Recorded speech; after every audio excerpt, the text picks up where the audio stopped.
All right, greetings everyone. Welcome to the fifth and final video for section 7.2. Just doing a little bit more with those sum to product identities that we were working on in the last video. All right, so we're going to use them to solve a problem now for all solutions. So we'll want to keep that in mind as we're working through this, that we're looking for all solutions here. And let's look at how this will work. So here we have cosine of x plus cosine of 3x equals cosine of 2x, which looks like a whole humble jumble of mess. So we got to figure out what to do about that. And obviously this is going to involve the sum to product identity somehow because I put it in the title of the slide. So let's look at how we can do that. So here we have cosine of x plus cosine of 3x, which you hopefully recognize as one of those forms from the sum to product. So we can think of this as cosine of alpha plus cosine of beta. And so we can write this out using the identity. It tells us that cosine of alpha plus cosine of beta can be rewritten as 2 times the cosine of alpha plus beta divided by 2, so x plus 3x divided by 2, times the cosine of alpha minus beta divided by 2, so x minus 3x divided by 2 equals cosine of 2x. Okay. Then we can start doing some simplifying. So we'll have 2 times cosine of x plus 3x is 4x over 2 times cosine of x minus 3x is negative 2x over 2 equals cosine of 2x. And then as we simplify these, we see we have 2 times cosine of 2x times cosine of negative 2x divided by 2 just gives us negative x equals cosine of 2x. And now notice on both sides of the equation, we have cosine of 2x, so that's a good sign. That means we'll be able to do something there. But first, this cosine of negative x is kind of annoying since we have that negative sign on the inside. But if you recall from our negative angle identities, that can be rewritten as just cosine of x. So in our negative angle identities, cosine of negative x equals cosine of x. So this becomes 2 times cosine of 2x times cosine of x equals cosine of 2x. And it would be really tempting at this point to divide both sides by cosine of 2x, because then you would see that they would cancel out on both sides. Right, so it'd cancel here and here, but we're not going to do that because if we do that, we'll lose some solutions. So we don't want to do that. And I'll do this because that's going to take forever. There we go. So here's what we do instead, and this is a trick we've pulled before. So actually going to subtract this cosine of 2x from the right-hand side over to the left-hand side. Okay, and when we do that, what we get on the left-hand side, we have 2 times cosine of 2x times cosine of x minus cosine of 2x equals, and on the right-hand side, the cosine of 2x minus cosine of 2x just gives us 0. And now notice both terms here have a cosine of 2x, so we can factor that out.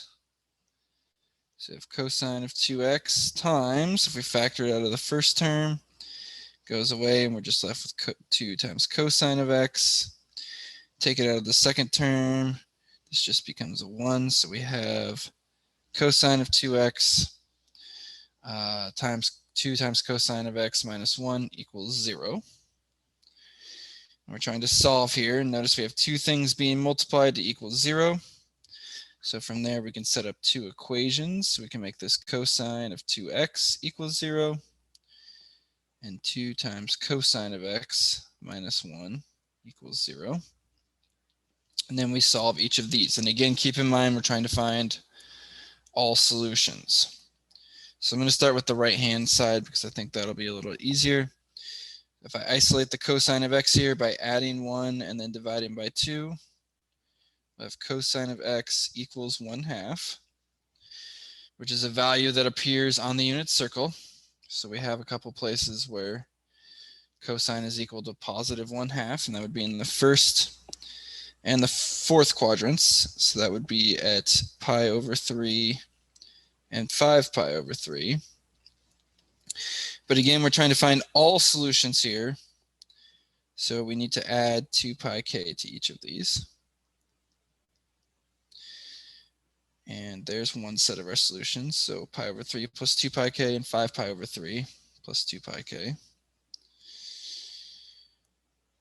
Next, now looking at this cosine of 2x equals 0, we can use a u substitution on the inside, so make u equal to 2x. So this becomes cosine of u equals 0. And we got to think about there are two places on the unit circle where cosine equals 0. That would be at pi over 2 and 3 pi over 2. But again, we're trying to solve for all solutions, so we need to add 2 pi k. All right. And then I'm going to try not to squeeze this in, so I apologize. This is all going to go way over here.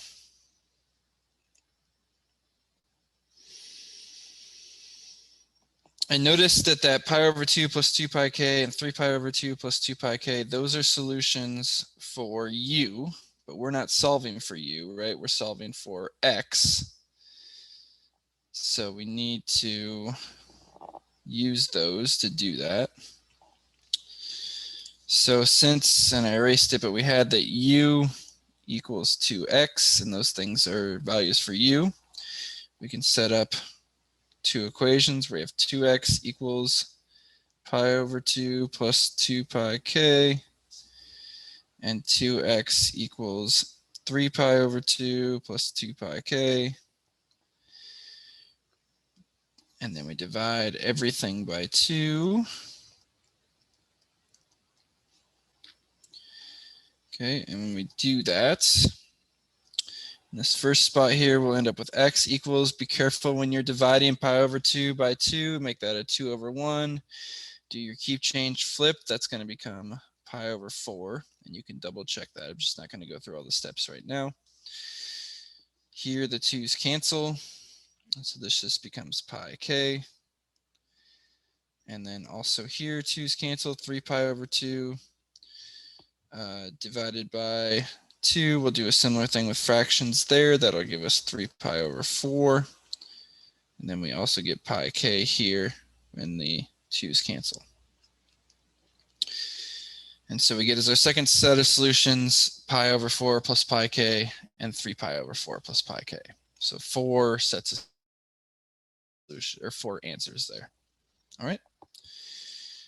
Whew, that was fun, wasn't it? Yeah, it was a good time. All right, one more thing using these sum to product identities is proving an identity. And we haven't done one of these for a while, so this is good. So here we have sine of x plus sine of y over cosine of x plus cosine of y equals tangent of x plus y over 2, which this might seem a little strange because insides of the x sines and cosines over here, we just have singular x's and y's, and over here we somehow get an x plus y over 2, and we end up with tangent, which we haven't even seen in these identities. So I wonder what's going to happen. All right. So again, we're going to use our sum to product identities here. So we have sine of x plus sine of y on the top, which is the same as sine of alpha plus sine of beta. So we can rewrite that according to our identity. Rewrite the top as 2 times sine of x plus y over 2 times cosine of x minus y over 2. And then for cosine of x plus cosine of y, that's the same as cosine of alpha plus cosine of beta. Again, looking at our identities, we can rewrite that one as 2 times the cosine of x plus y over 2 times the cosine of x minus y over 2. And hopefully you see now that we've got some things that can cancel. And this will work because everything on the top, the 2, the sine, and the cosine are being multiplied. Everything on the bottom is also being multiplied, the 2, the cosine, and the cosine. So it's completely legal then. We can cancel out the 2's here.